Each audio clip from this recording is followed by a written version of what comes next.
Okay, so what this class is, I don't know if any of you have been in any of the previous classes. This is actually a weekly class that we're doing. You don't have, doesn't matter. I mean, you can, each one is a standalone thing. We call it the Parasha Workshop. And the idea behind this is we're taking the Parasha, which is the weekly Torah reading, and we're trying to explore it from as many angles as possible. So, what's unique about this particular Chumash with commentary is that it tries to actually bring in from all different kind of perspectives. So in your typical Chumash, you might find, a specific ideology or a certain, let's call it a certain movement in Judaism or a certain brand of Judaism.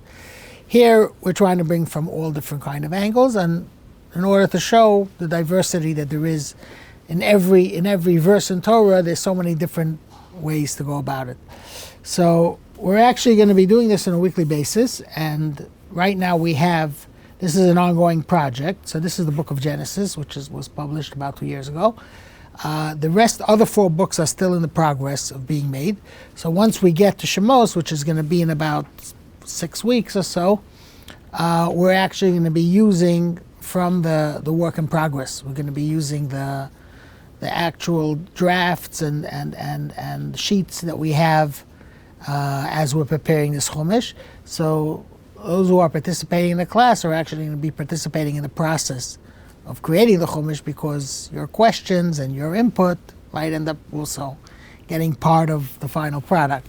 So I actually, when I was working on the book of Genesis, I actually had for several years, I had a weekly class similar to this kind of class, in which we were also working from PDFs and we had like advanced copies of certain parshas ready or half ready, and we would meet once a week, and it was a very interested group of people that would get together, and we would read different commentaries and discuss them, and a lot of those discussions ended up prompting further research and ending up in the Chumash that you see over here in front of you.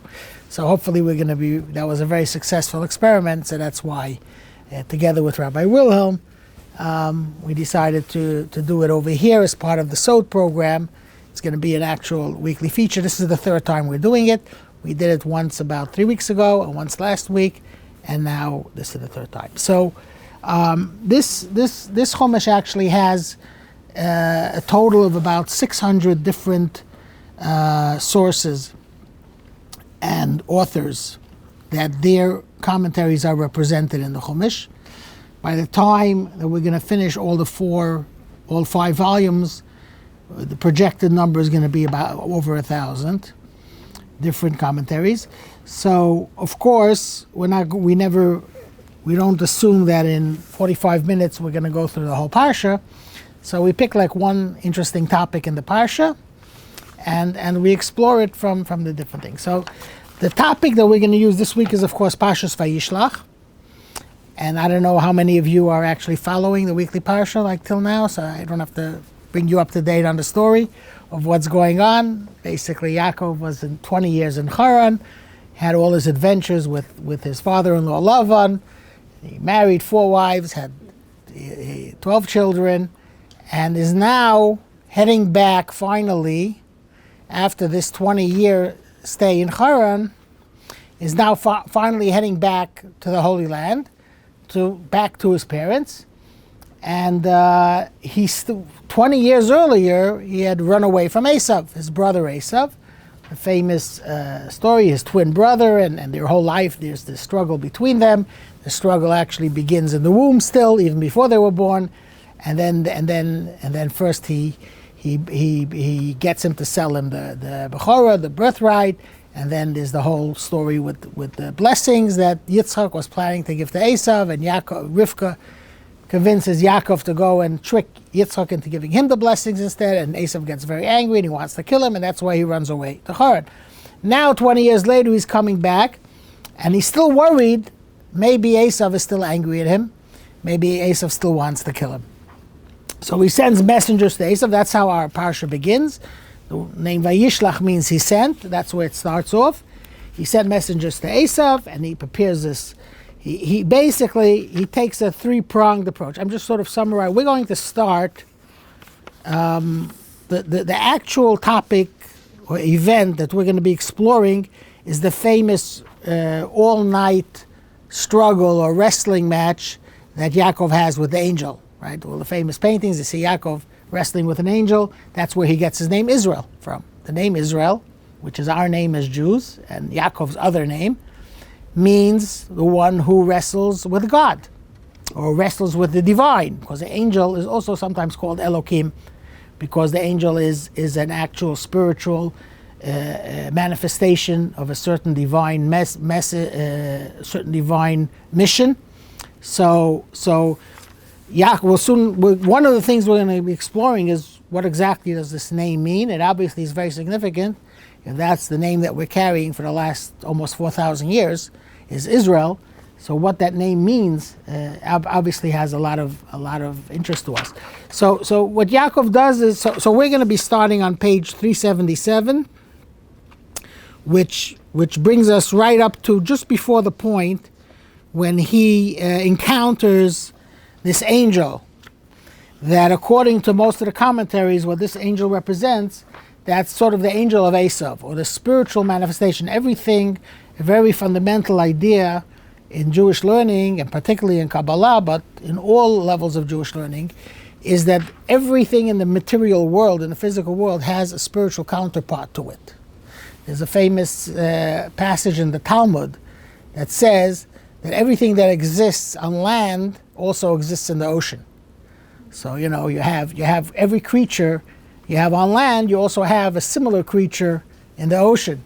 So the way that in Kabbalah, the way this is understood, the ocean doesn't just mean the ocean means the world of spirituality, which is a hidden world, just like the ocean is completely submerged and hidden from our eyes, and we only have a small idea of what's going on over there.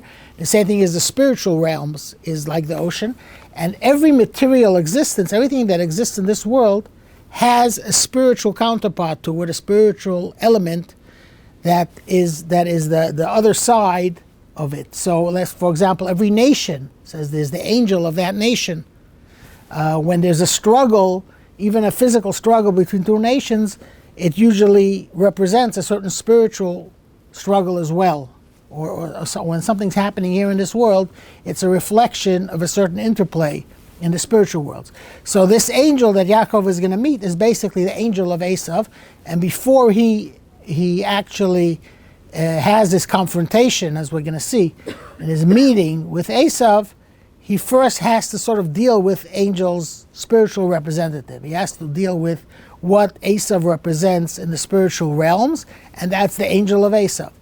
So before he meets the angel of Esav, Yaakov basically, just to bring us up to date into where we're going to launch in the beginning of the Parasha, we read how Yaakov takes a three-pronged approach to dealing with the threat of Esav. He's afraid of Esav's intentions towards him, and he takes a three-pronged approach.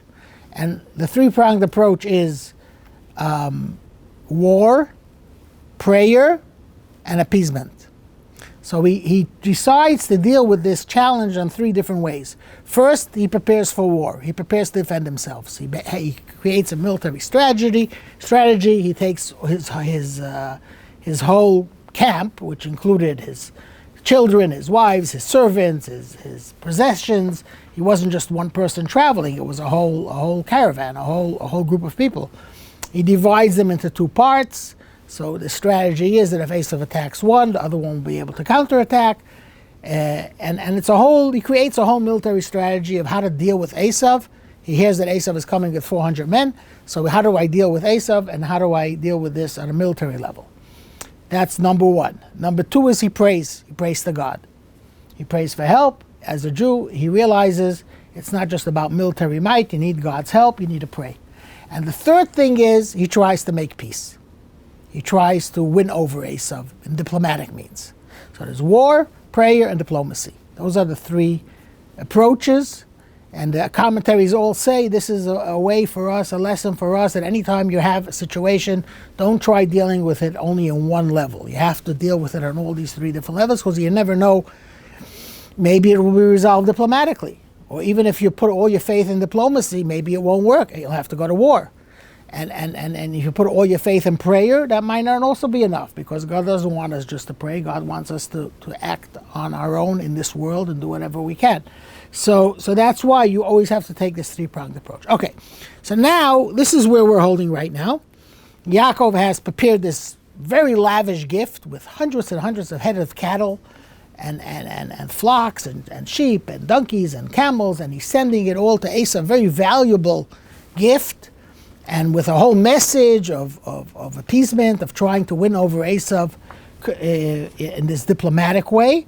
He also prayed, and he also prepared for war, and now he's ready to actually meet Esau. He doesn't know what's going to happen. He doesn't know, is Esau going to attack him? Is Esau going to be reconciled with him? This is where he's holding. So this is the night before his meeting. Okay, and now we'll read some of the verses and some of the different commentaries here. So we're on page 377, verse 23. We'll actually backtrack one more verse. We'll go to verse 22. The gift offering passed before his face, and he lodged there that night in the camp. This is when he sends off the gift to Esau. And he rose that night, and he took his 2 wives and his 2 maidservants and his 11 children, and he crossed the Yabok crossing. And he took them, and he brought them across the stream, and he brought across all which is his. So to get to where he needs to go, he actually needs to cross the Yabok River. There's a map over here. You want to see on page...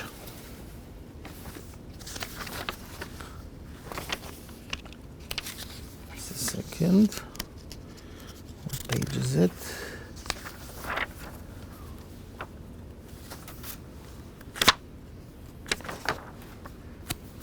We have a map here showing Yaakov's journey coming back.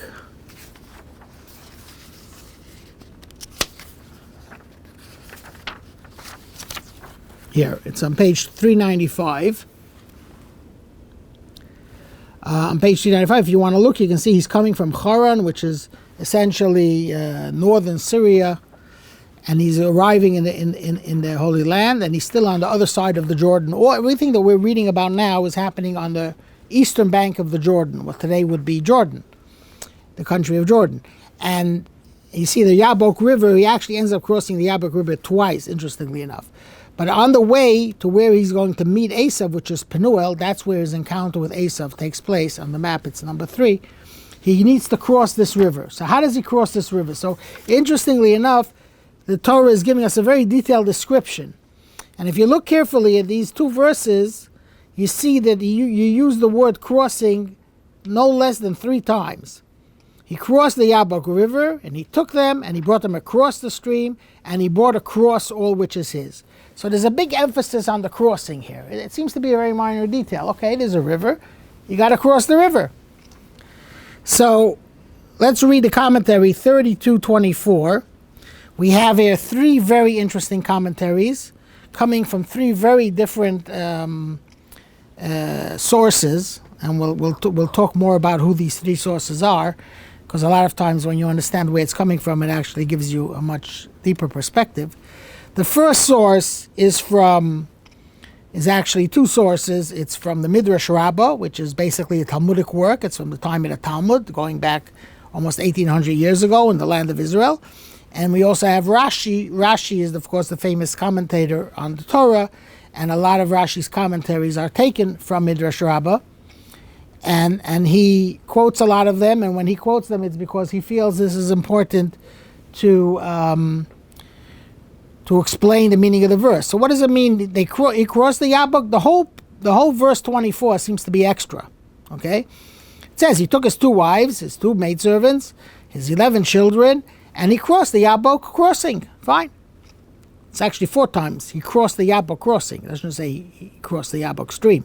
He crossed the Yabok crossing, and then he brought them across the stream, and he brought across all that is his.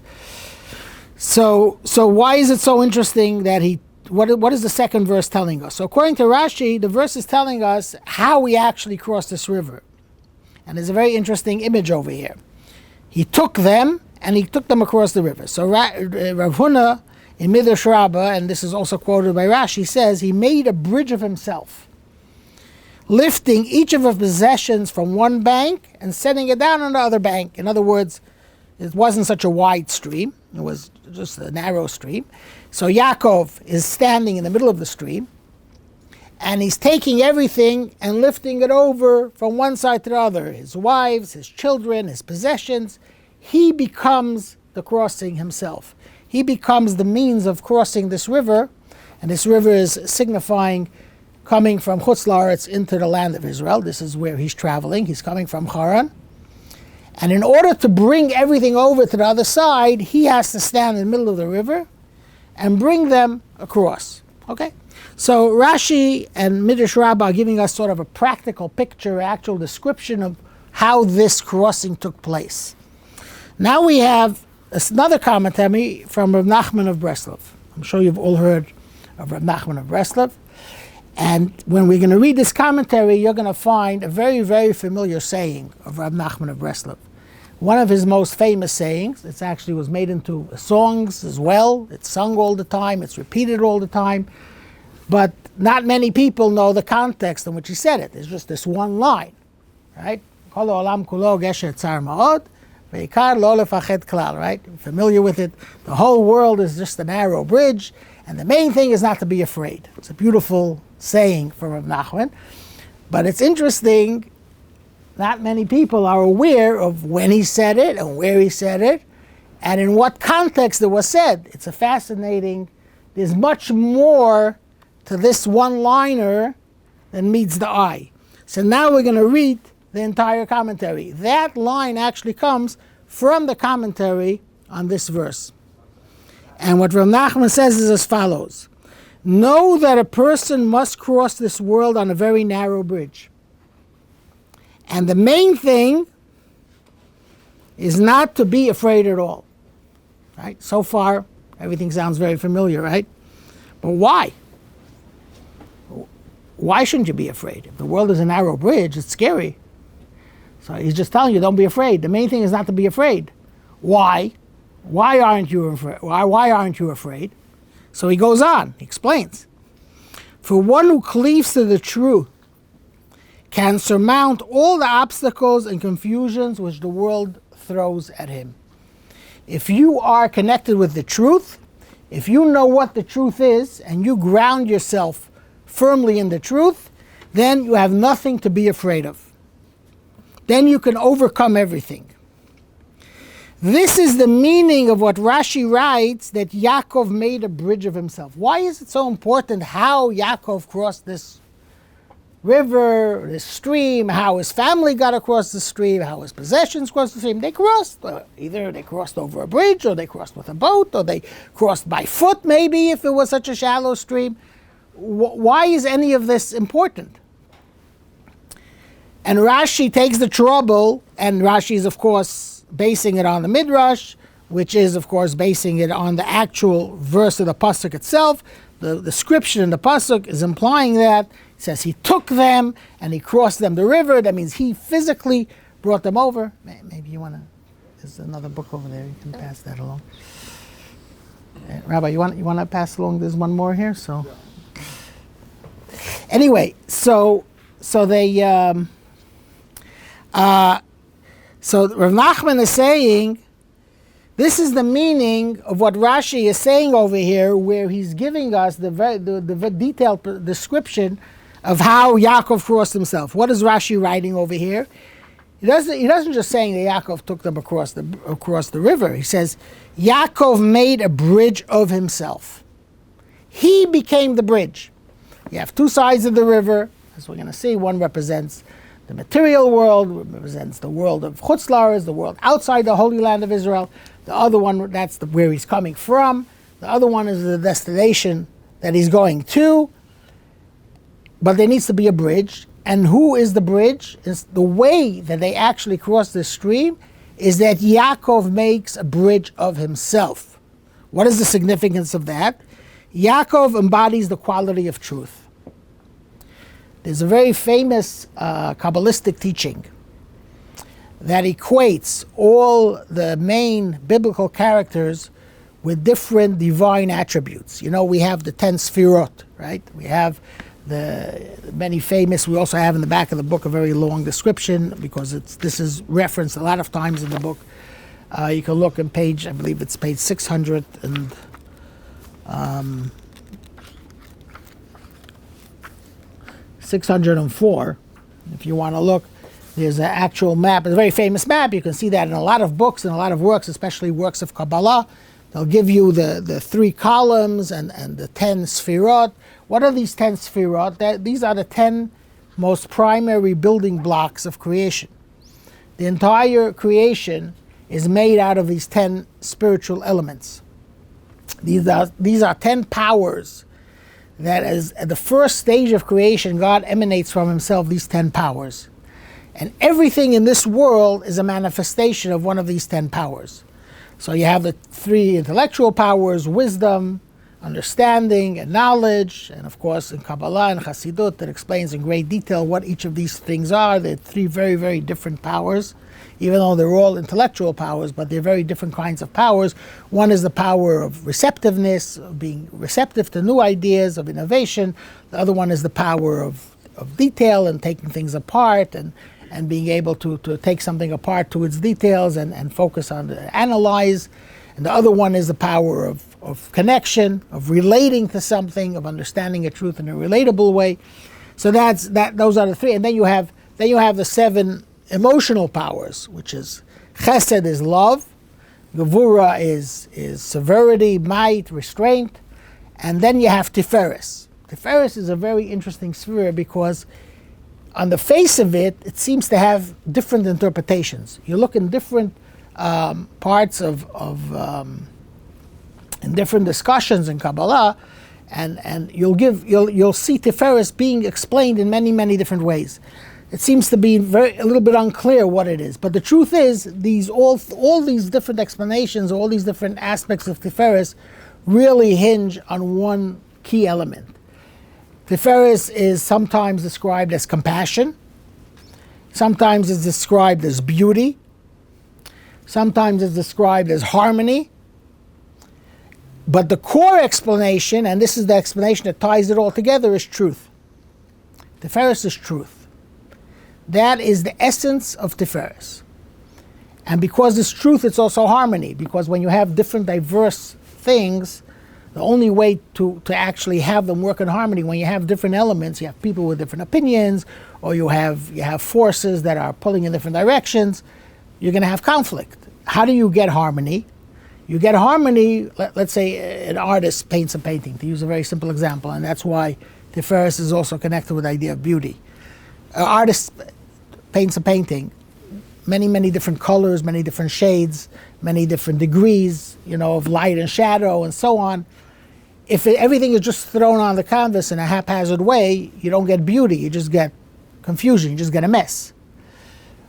When you look at a painting, and it doesn't matter if it's a classical painting or a modern painting, any work of art, if you look at it and you see beauty, that's because the artist was able to pull everything together to express one main focal point. And the artist is using all these different colors and all these different elements and all these different shapes and so on and so forth, even though each one on its own maybe clash with the other one. The composition is what creates the beauty. And when is there composition? When there's one core axis, one core truth that everything is expressing in its own way. So that's where beauty comes from, that's where harmony comes from, that's where compassion comes from. I mean, we can talk about this a lot, it's a very, very big topic, of course. But the bottom line is, when you talk about the 3 patriarchs, Avraham, Yitzchak, and Yaakov, the way they're always described, in all, and once you read it, once you see this correlation, you'll see it everywhere. Every time you open up the Chumash and you start reading about anything in Avram's life, anything in Yitzchak's life, anything in Yaakov's life, you're right away going to see the connection, because once you point out this connection, it becomes very obvious. Avraham is chesed. The signifying feature of Avraham's life is love and benevolence. That's chesed. Yitzchak is gvura. Yitzchak is severity, restraint, self-sacrifice. That's the element of Yitzchak. And the core principle, the guiding principle of Yaakov's life is truth. That's why Yaakov manages to persevere in so many different circumstances.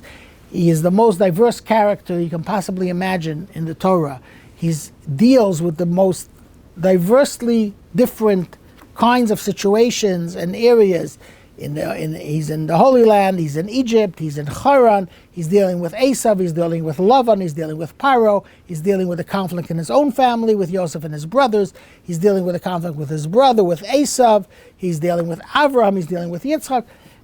There's so many different things going on in Yaakov's life, but he always somehow perseveres. He always manages to survive. He's the ultimate survivor. And that is because he's connected with truth. Yaakov is identified with truth, and this is what Rav Nachman is saying. Let's start again from the beginning of the comment. Know that a person must cross this world on a very narrow bridge, and the main thing is not to be afraid at all. For one who cleaves to the truth can surmount all the obstacles and confusions which the world throws at them. This is the meaning of what Rashi writes. Yaakov made a bridge of himself. Yaakov embodies the quality of truth, the means by which one successfully crosses the bridge of life. So the key of not being fazed by all the different things that life is throwing at you is to, first of all, understand that you have to cross a very, very narrow bridge. The bridge might be narrow, but it's a solid bridge. That's the key over here. It's very narrow because you have to find your way through all these confusions and through all these falsehoods and all these false and untrue things and devious things that are being thrown at you. But you have to identify that narrow path of truth.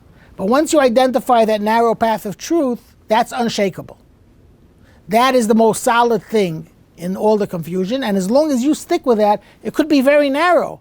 But if you don't budge from that narrow line of truth, you'll be able to cross everything.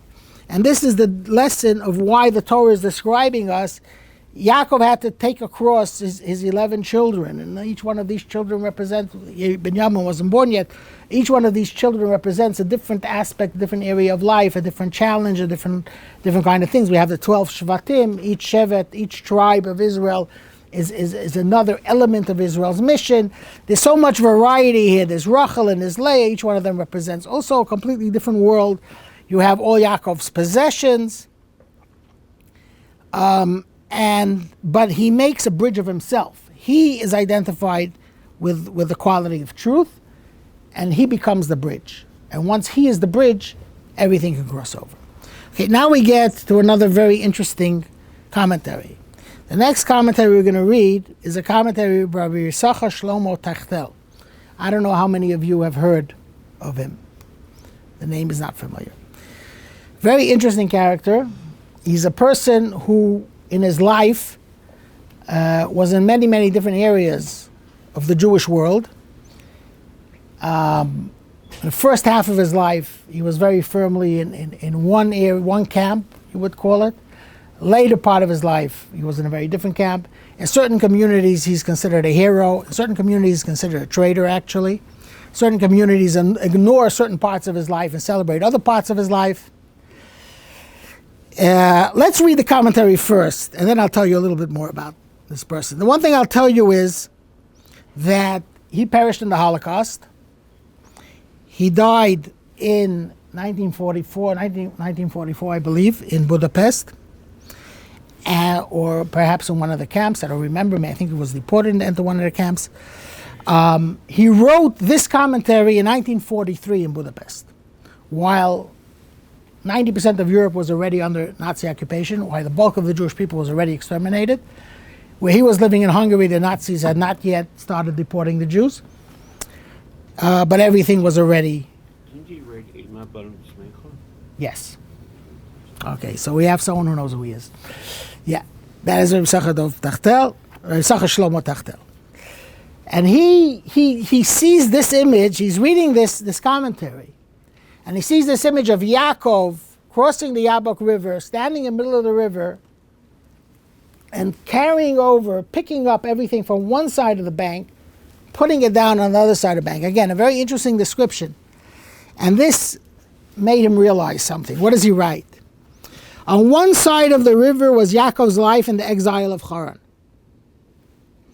On the other side, his future destiny in the Holy Land. He's between two worlds now. He's coming from Haran. That's his life in Galut, his life in exile. And life in exile was actually a very productive life. He built his entire family. There's other commentaries last week in Parshas Vayishlach, there's many commentaries that emphasize that the entire Jewish people was not created in the Holy Land. They were created in exile. Much of Judaism was created in exile. The Talmud was created in exile. The Torah was given to us at Mount Sinai, not in Jerusalem. Except for Binyamin, is the only one who's born in the Holy Land. The other 11 tribes were all born in Chutz La'aretz, in Haran, right? So the entire Judaism, both the people of Judaism, the Torah of Judaism, everything was created outside of the land. And at the same time, the Holy Land is the center of Jewish life. It's an interesting paradox. So he says like this, and here Yaakov needs to cross over. He's right now in the process of coming from Haran, in the exile of Haran, and his future destiny now is in the Holy Land. So on one side of the river was Yaakov's life in the exile of Haran, on the other side his future destiny in the Holy Land. How did Yaakov succeed in bringing across all that is his from one realm to the other?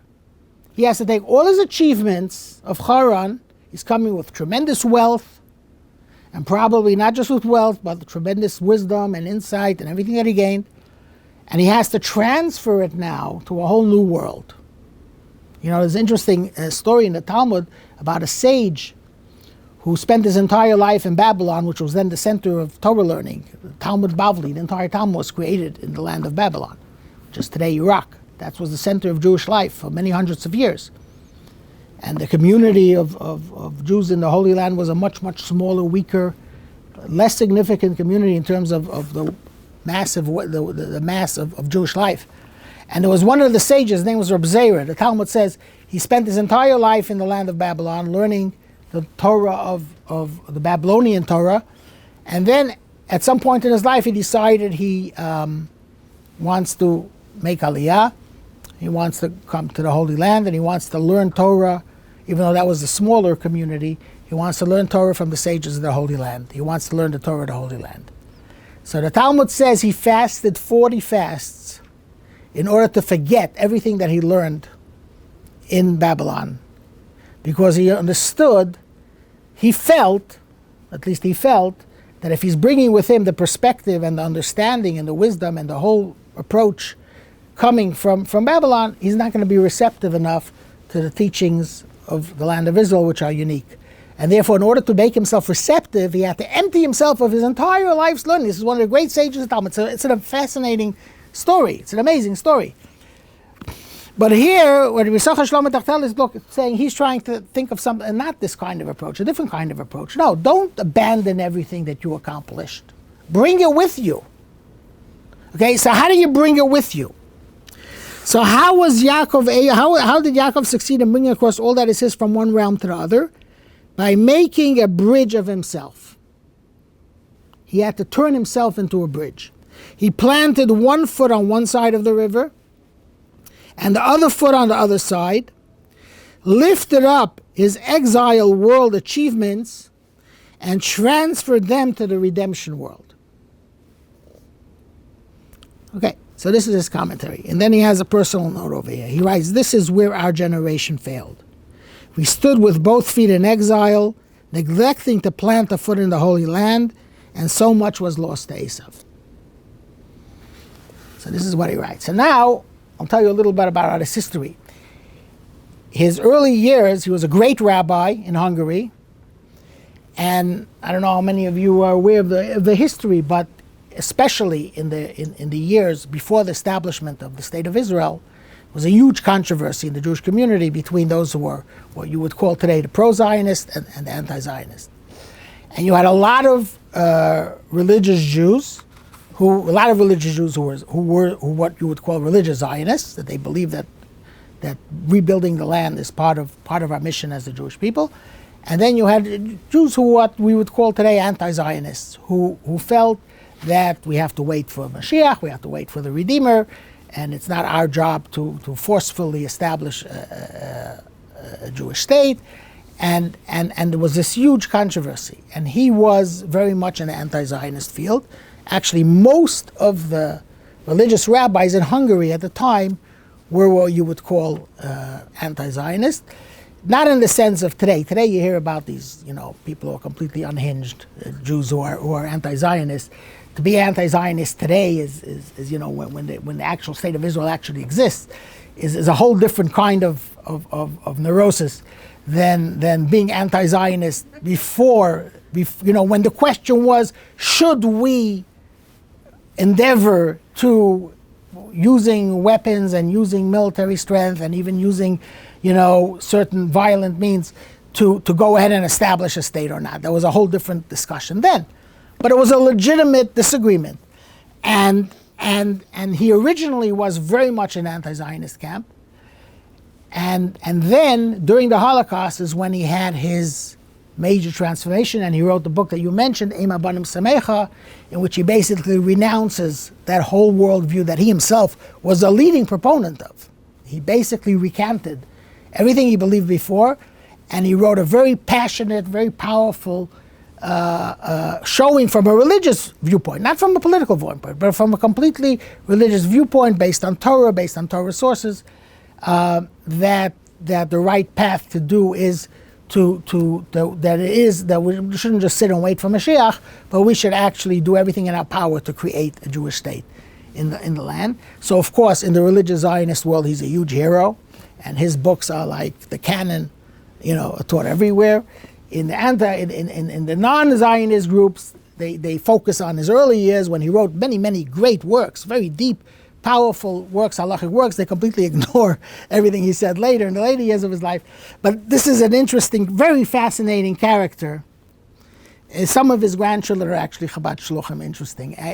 Interesting postscript. Taitel from like Arizona State. Yeah, that's his great grandson. They're related. Yeah, that's his great grandchildren. Their father is the Tachtels. There's one in Berlin.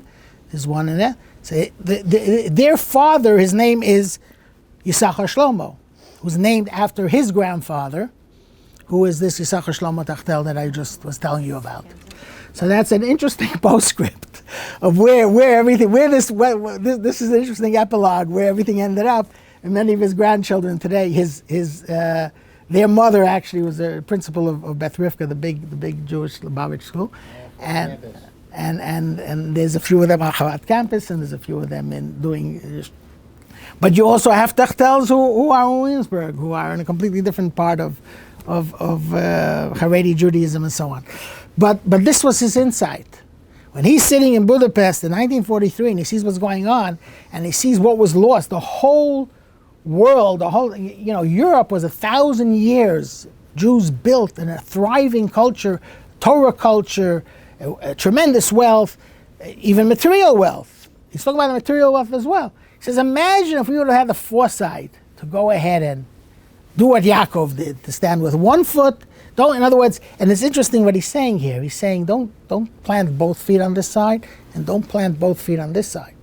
It's about planting one foot on this side of the river, the other foot on this side of the river, and then turning yourself into a bridge of being able to transfer all that cultural wealth, all that wisdom, all that achievement, and bring it over to the next stage in Jewish history. He didn't live to see it, but we do see it. We do see it happening. Obviously not perfectly, but that's part of the thing. Okay, so this is the interesting detail about Torah's description of how Yaakov brings his family and his possessions. Remember, he has thousands of sheep and cattle, and he's standing there, and he's one at a time, literally all night long, carrying them over the river. Okay, what happened after that? Yaakov remained alone. So he crosses over everything, he brings everything across, and then he remains alone. He's completely alone on the other side. He took his family, he took his possessions, he got them across the river, but for some reason he himself stays on the other side. He didn't cross himself yet. And this is the point at which he meets the angel of Esav. And a man wrestled with him until the rise of dawn. So, very interesting again, very, very powerful line over here. And Yaakov remained alone. This is in many ways the story of the Jewish people. Yaakov remains alone. For some reason he's alone. Why is he alone? He has 11 children. They're all big, strong men. No one's there with him to protect him. What's happening here? Why is Yaakov alone? So let's see some interesting commentaries. Again, this is a one line that you have so many different perspectives on. So Yaakov remained alone. So this is again, we'll start again with the Medrash Rabbah. You will find that all that God is destined to do in the world to come, he does through the righteous in this world. In other words, in the world to come, this is how Rabbi Brechia seeing it, sees it. In the world to come, God will be doing great things in the world. He will be showing himself, he will be showing his power, he will be showing his... And the world will be running in a way that's in a revealed way, running according to how God wants the world to be. But now, God is hidden. That's the world to come. This world is a world in which the divine providence is shrouded, is happening in a hidden way. So how does God do his work in the world today? It's through the righteous, through the tzaddikim. They're the ones who do his work. So God will revive the dead, right? One of the great prophecies of what's going to happen in the future era of Mashiach is that the dead will be brought back to life. But in this world, there were tzaddikim who did that too. We have the famous stories in the Torah, in the Bible, of Elijah and Elisha also revived the dead. We have a few cases in which they actually brought the dead back to life. Now, so that's one side. That's in terms of performing miracles. And then there's a verse from Yeshayahu that says, God alone will be exalted on that day. So too, Yaakov remained alone. So another feature of God's presence in the world is that God is alone, right? One of the key statements of our faith is Shema Yisrael Hashem Elokeinu Hashem Echad. God is one. Ein od milvado. There is nothing besides him. He doesn't have any partners to his job. He doesn't have any helpers. God does everything alone. So Yaakov also, because Yaakov is as the righteous person, is God's representative here in this world, he's also alone. That's one comment. So his aloneness is a feature of his closeness with God. Now the Talmud gives a practical reason. The Talmud says like this: Yaakov remained behind for the sake of some small jars which he left behind. So after Yaakov takes across all his possessions to the other side, he remembers that there's a few small jars that were left behind.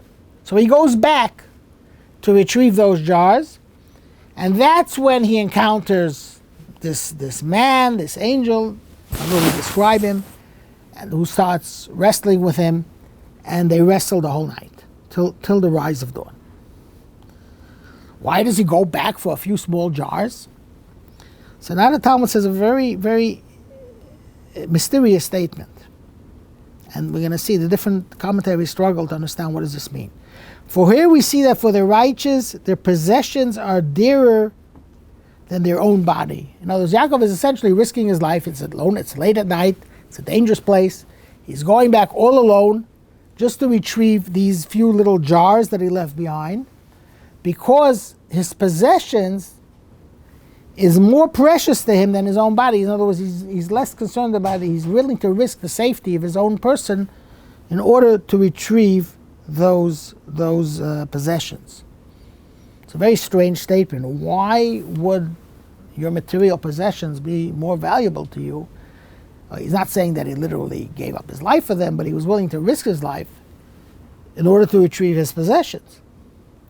So different commentaries struggle to explain this statement. So we have one statement here also from the Talmud, and that's also quoted by Am Loes. Am Loes is a very fascinating work. I don't know if you're familiar with it. It was written by a great rabbi who was the chief rabbi of the Ottoman Empire in the 18th century. His name was Yaakov Kuli. And he actually wrote it in Ladino. It's one of the great classical works of Torah. It's been translated into Hebrew, been translated into English, but the original commentary was written in Ladino, and it's one of the major, it's an anthology which pulls together, similar to actually to this Chumash, pulls together from hundreds of different sources and brings interesting insights on the Parsha, all culled from all these many different sources. So he says like this: the wicked are loose with their money. People who are dishonest people who are not righteous, they're not so concerned about their money, as they come about it dishonestly. So it has little value in their eyes. The righteous value the money because every bit of it is earned by hard work and meticulous honesty, and because they rely on it to free their time for prayer and learning. So a righteous person is someone whose life is extremely organized, according to this view. As a person, it says one of the models, which is you find described in a lot of traditional sources throughout the generations of Jews, the idea of someone earning as their living as a rabbi or as a teacher of Torah is a relatively new phenomenon. It's only in the last couple hundred years. Throughout Jewish history, there's no such thing. People who were rabbis, leaders, teachers, did not get paid for doing it. They earned their living for whatever profession they were. You look in the Talmud, for example, the different Talmudic sages. Some of them were very wealthy people, wealthy businessmen that owned fields and orchards and lands. Some of them were very poor, were very simple workers. One was a Talmudic sage, it was a shoemaker, was a Talmudic sage, it was a wood chopper. You had all kinds. You had all kinds of people, and they earned their living. But the model basically is they were very organized. I think they would work just enough to be able to have enough money to sustain themselves, and the rest of the time they would devote to learning. So for a person like that, every dollar is very precious. Every possession, every jar, every spoon in his house is counted, is very meticulously organized, because to them, their whole life is organized around two principles, which are actually very difficult to do. One thing is that they're not going to be paid, they're not going to derive any material benefit from their holy activities. At the same time, their learning and their holy activities are going to be the bulk of what they do, and they're going to support themselves, whatever they need, in order to be able to do that, but there's no such thing as there's nothing extra. So that's why for a person like that, plus everything is done with meticulous honesty. So this obviously also limits your ability of making money if you're going to be 1,000% honest. So that's why everything by them is very, very organized. That's one explanation. And that's the Talmudic explanation. But now we have a Kabbalistic explanation. There's a Kabbalistic explanation as well.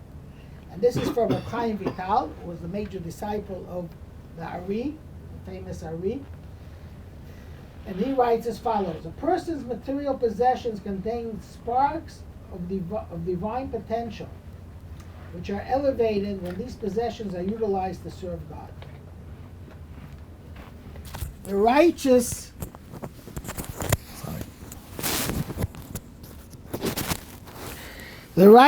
see these sparks of holiness as extensions of their own souls, for they understand that the fact that God has entrusted them with these possessions means that the redemption of the sparks they contain is essential to their own soul's mission in this world. This is why Yaakov went back to retrieve the small jars he had left behind. It's a very fascinating Kabbalistic idea, which is explored. Here we just brought a small piece of it, but this is explored in greater length in the works of Kabbalah. The idea of the hidden sparks of holiness. The vision, the Kabbalistic vision of creation is that in the beginning of creation, there were sparks of holiness that were scattered throughout the world. Every single creation, whether it's a person of course has a soul. Soul is the piece of God that's in that person, the part of him that defines his purpose in life. But not just, according to the Kabbalists, not only a human being has a soul, not only does every animal have a soul, But every object, every creation, whether it's a tree or a stone or a river or a spoon, has a soul. What does it mean that it has a soul? It sounds very mystical. Soul very simply means it has a purpose. It has a divine purpose. The purpose that it fulfills in God's overall purpose in creation. God created the world. He has a purpose in creation, and every single creation fills a role. Every leaf, every blade of grass has a role to fill in God's overall purpose of creation, and this role is personified, is embodied in what the Kabbalists call a spark of holiness. And this spark of holiness is trapped inside the material substance of this object, and it's waiting for a person to come along, and you use this object for a holy purpose, for a positive, good purpose. So if, God forbid, a person takes a certain object of this world and uses it for a negative purpose, for a destructive purpose, to hurt someone, or to steal, or to do something bad, they're actually taking that spark of holiness and suppressing it even further. But if you take an object and use it for a positive purpose, for a holy purpose, then you're essentially redeeming and elevating this spark. But there's another part to this theory. And this theory also says that everything that you own, everything that belongs to you, has this spark, and this spark is actually connected with your own soul. It's actually a piece of your own soul. So your own soul is scattered. There's sparks of your own soul scattered in all your possessions.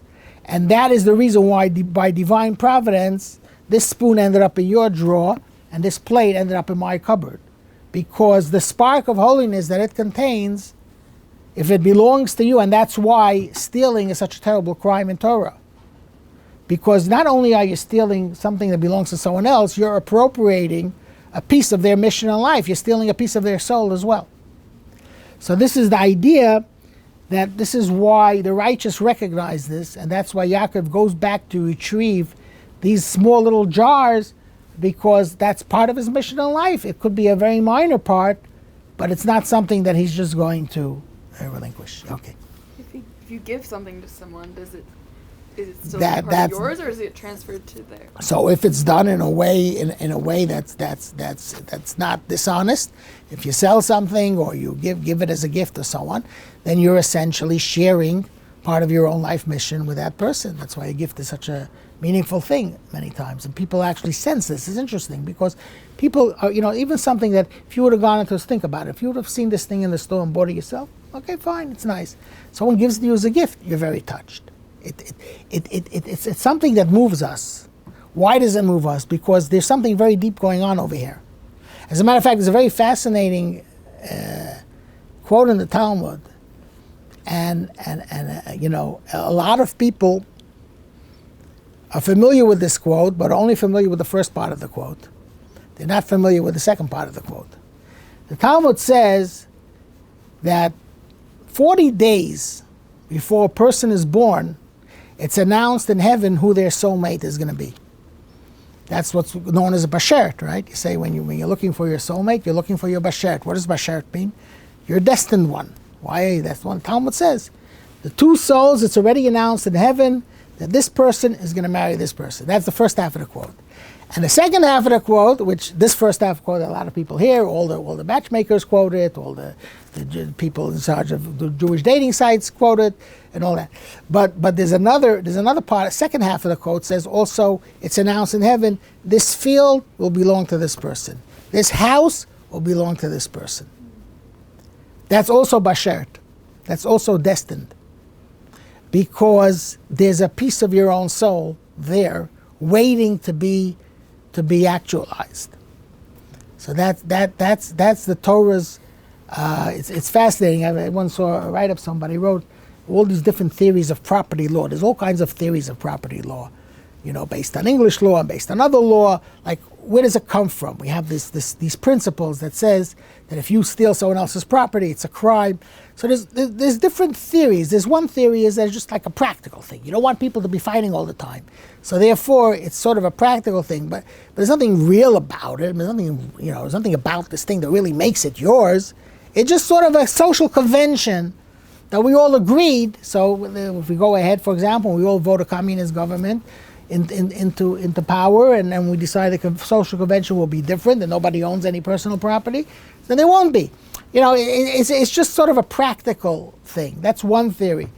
But the Kabbalistic theory doesn't see it that way. It sees an inherent relationship between a person and their possessions, all based on their mission in life. So if your mission in life is to accomplish something, you need these things in order to accomplish it. So it's not just that you need these things to accomplish it, these things need you in order, because you become the vehicle for them realizing their purpose. They also have a purpose, and their purpose needs to be realized. That's why, for example, in Torah law, there's such a negative attitude to wasting things. Like even if you don't need it, you don't just throw it out, because it's everything is created for a purpose.